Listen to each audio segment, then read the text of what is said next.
Thumbnail देख के बहुत सारे लोगों को बात विश्वास नहीं होगा।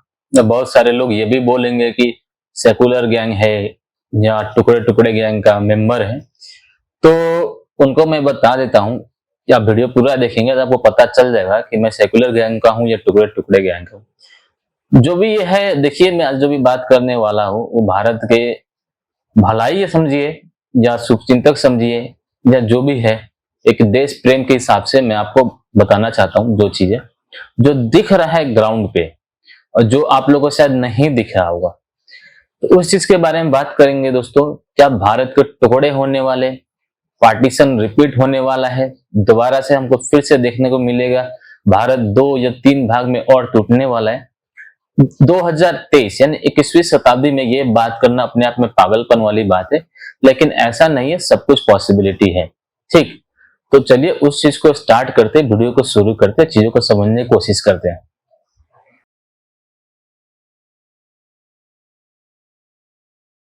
तो दोस्तों अभी जो 2024 का इलेक्शंस हो रहा है या होने वाला होगा, 2024 में इलेक्शन से लोकसभा इलेक्शन, तो वो इलेक्शन ही नहीं, एक पूरा का पूरा जंग है, अपने आप में एक जंग है। और ये सब लोगों को पता है कि जो भी महागठबंधन है, जो भी गैंग इकट्ठे हुए, जो इंडिया के नाम से भी गैंग इकट्ठे हुए, नाम ही रख दिया जो गठबंधन का इंडिया, तो ये अपने आप में एक बहुत बड़ा ठग गठबंधन है। बात यहाँ सिर्फ ठग की नहीं है, ये बात यहाँ ये नहीं है कि चलिए भ्रष्टाचार है या भ्रष्टाचार करेंगे। अगर भ्रष्टाचार भी करते तो चलो ठीक है, एक हिसाब से पॉलिटिक्स में चलता फिरता है, इग्नोर नहीं किया जा सकता है। लेकिन यहाँ बात है देश की, यहाँ बात है आपकी और मेरी।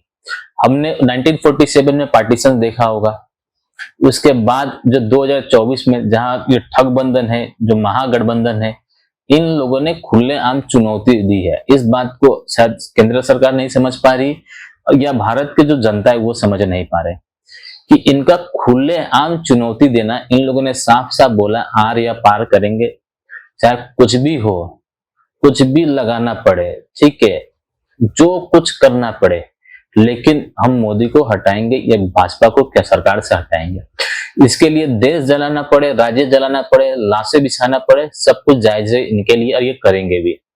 हमने अभी के एक उदाहरण देखा है बंगाल में, जब से ममता की सरकार दोबारा से आई, उसके बाद फिर अभी हाल 1 महीने पहले पंचायत इलेक्शन में केंद्र बल होते हुए भी पूरे धांधली के साथ ममता सिंह ने पंचायत इलेक्शन जो भी था पूरा बहुमत से जीत गई, मतलब कब्जा करके जीत गई। केंद्र बल होते हुए, केंद्र की वहां प्रशासन होते हुए भी फिर भी केंद्र सरकार कुछ नहीं कर पाई। तो मैं आपको एक स्टेट की बता रहा हूँ, ठीक। तो बंगाल का अगर मैं उदाहरण लूं तो बंगाल तो पूरा का पूरा आप लोग समझ ही जाएंगे कि मैं सीधा ओपनली सीधा बोलूं तो एक इस्लामिक स्टेट बन चुका है। तो कोई नहीं रोक पाया और लोग इस चीज को समझ नहीं रहे। आप देखते हैं वहां पर होता है क्या, कोई नहीं, सिर्फ ममता सरकार का राजा, डिक्टेटरशिप का राजा, तानाशाह की जो मन आए वही करेंगे। एक विशेष समुदाय को वहां प्रायोरिटी दिया जाता है, वो विशेष समुदाय कुछ भी करे वो जायज है। तो वो एक ऑलरेडी इस्लामिक स्टेट बन गए। जो लोग सेक्युलर बनते हैं, मान लीजिए पंजाब में भी हम लोग देख रहे खालिस्तान की डिमांड है, हम लोग ये सोच रहे चलिए खालिस्तान का मोदी सरकार वाइट लगा दी, जयशंकर ने ये कर दिया वो कर दिया, जो बाहर खालिस्तानी है उनको मार दिया जा रहा है। ये इक्का दुक्का से काम नहीं चलने वाला है दोस्तों। आप लोग समझिए अभी क्या है, एक बाउंडेशन है, ये दब के, मतलब कभी इनके पास इतने पावर आया नहीं है, चाहे वो नॉन हिंदू हो चाहे वो खालिस्तानी हो। जब इनके पास मेजोरिटी होगी, पावर होगी, किसी को बर्दाश्त नहीं करेंगे। आप लोग जानते हैं, ये बहुत बात, ये अच्छी सी बात आप लोग हम सब जानते हैं। और जो लोग अपने आप को सेक्युलर बोलते हैं, मैं आज उदाहरण देता हूँ। मान लीजिए कल को कोलकाता बन गया इस्लामिक स्टेट, मान लीजिए जम्मू कश्मीर चला गया इस्लामिक स्टेट, मान लीजिए पंजाब बन गया खालिस्तानी, कर्नाटका बन गया तमिल स्टेट, मतलब क्या नाम है उसका, श्रीलंका का जो सबसे बड़ा, मतलब क्या वो शायद नाम भूल गया हूँ, आप समझ सकते हैं।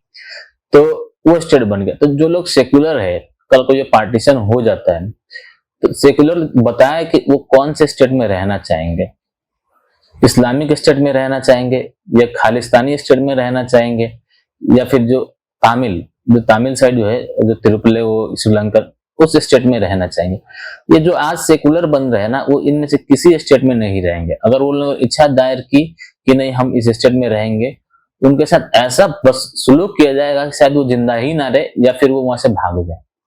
तो जो लोग सेकुलर का झंडा गाड़ते फिरते हैं, तो जरा सोच के दिखाए, कल को ये पार्टीशन हो जाता है, एक हिसाब से मैं बता रहा हूँ, मान लीजिए कल को भारत को टूट जाता है, भारत के टुकड़े हो जाते, तो ये सेकुलर कौन सी जगह पे रहेंगे? ये सोचते कि नहीं हम लोग विदेश चले जाएंगे।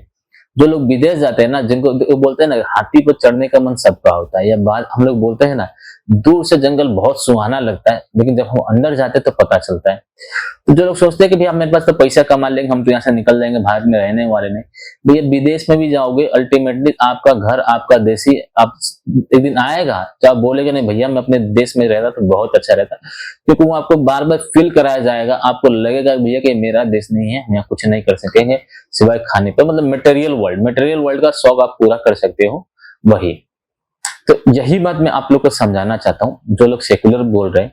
देखिए हमसे भी बड़े बहुत विद्वान विद्वान जो वेस्ट की कल्चर है, वेस्ट की जो भी वहाँ की ट्रेडिशंस है, वो लोग बहुत अच्छे से जानते हैं कि जो हमारा धर्म है, जो हमारा कल्चर है वही है, हमको इसको बचाना है और हमको इसके साथ ही रहना है। तो आज भी ऐसा नहीं कि अमेरिका में भैया ब्लैक एंड व्हाइट का नहीं चलता है, गोरे काले का कोई इशू नहीं है, बहुत बड़ा इशू है, आज से नहीं सदियों से इशू है गोरे काले का, आज भी होता है। हम लोग बार बार टीवी में भी देखते हैं कि काले को मार दिया गया, काले को, बहुत भयंकर इशू है, वहां पर भी जात पात का बहुत भयंकर मामला है अमेरिका में। बस आपको ऊपर दिखाई देता है, अंदर आपको पता नहीं रहता, पर है एक्चुअल बहुत भयंकर। अब रोम सिविलाइजेशन जरिए भैया पूरा का पूरा दुनिया तहस नहस कर दिया गया था, बस धर्म जत्नक समुदाय का बचाने के लिए।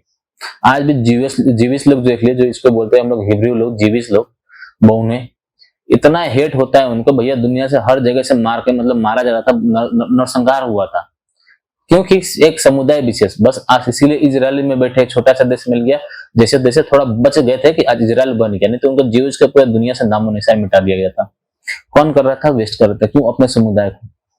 तो जो लोग सेकुलर बनते हैं कि भैया हाँ हम बहुत सेकुलर है सब, मैंने आपको एग्जाम्पल के रूप में बताया कि ज्यादा दिन चलने वाला नहीं, उनको लगता है कि ये पैसा मेरे बहुत कम आने वाला। देखिए दुनिया फिर से एक राउंड शेप में है, दुनिया फिर से बैक अराउंड कर रहा है, फिर सतयुग आने वाला है और हम लोग उसी चैनल में है, और ये बड़ा क्विकली होगा, इसमें कोई 100-2 साल नहीं लगना है, जो आप लोग सोच रहे हैं बहुत टाइम लगना है। 10 साल के बाद देखिए कि जब चीजें ऐसे हालात बदलने वाले हैं, हम लोग सोच से बाहर है। इसके बारे में एक मैं वीडियो बनाऊंगा, ठीक है, इसके बाद आप उसको देखना, उसमें डिटेल एनालिसिस आपको मिल जाएगी। तो मेरे कहने का मतलब ये है कि देखिए खालिस्तानी का मांग इधर हो रहा है, इधर वेस्ट बंगाल ऑलरेडी बन ही चुका है, जम्मू कश्मीर है ही है, प्लस कर्नाटका जीती गई। तो ये जो गठबंधन है, जो गठबंधन, ये लोग आपकी मतलब चुनाव लड़ रहे हैं, ये नहीं कि पब्लिक का सेवा करना है, आम इंसान को उनको मलाई खाना है, मलाई खाना, अपनी जिंदगी ऐसे बात से गुजारना है। आप देख सकते हैं शीश महल के हाल, केजरीवाल की हाल। और सबसे मूर्ख वाली बात यह है, यहाँ तो मुझे हमें बार बार बोलता हूँ, भारत एक ऐसा देश है जो पढ़ा लिखा मूर्ख का देश है। आप लोग बहुत खराब लगेगा, लेकिन हकीकत बात है।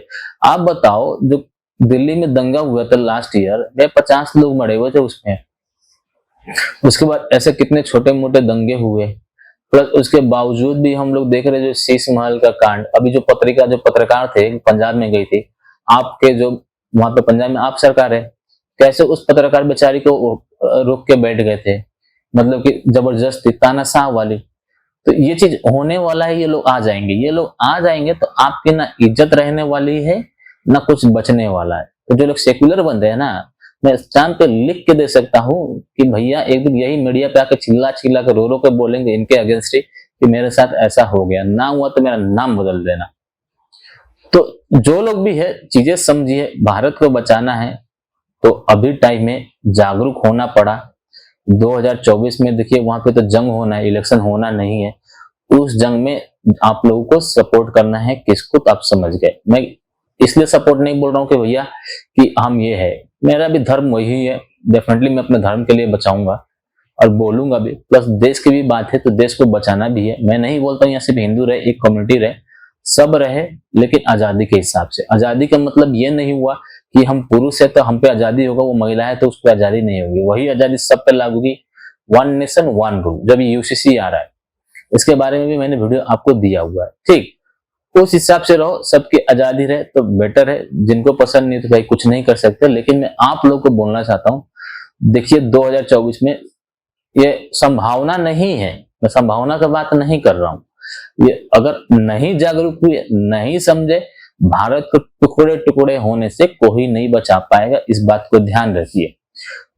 Waste Bengal Islamic state already बन चुका है, कितने साल लगेंगे अब इसको रिपेयर करने में, मेंटेन करने में, फिर से वापस आने में, वो पता नहीं। पंजाब में ऑलरेडी आप सरकार आ चुका है, जो खालिस्तानी सरकार मैं मानता हूं, वो कोई यहाँ की सरकार है नहीं। ठीक है, तो प्रो खालिस्तानी सरकार है, पूरा खालिस्तानी के हिसाब से चलता है, तो वो भी खालिस्तानी स्टेट बन चुका है।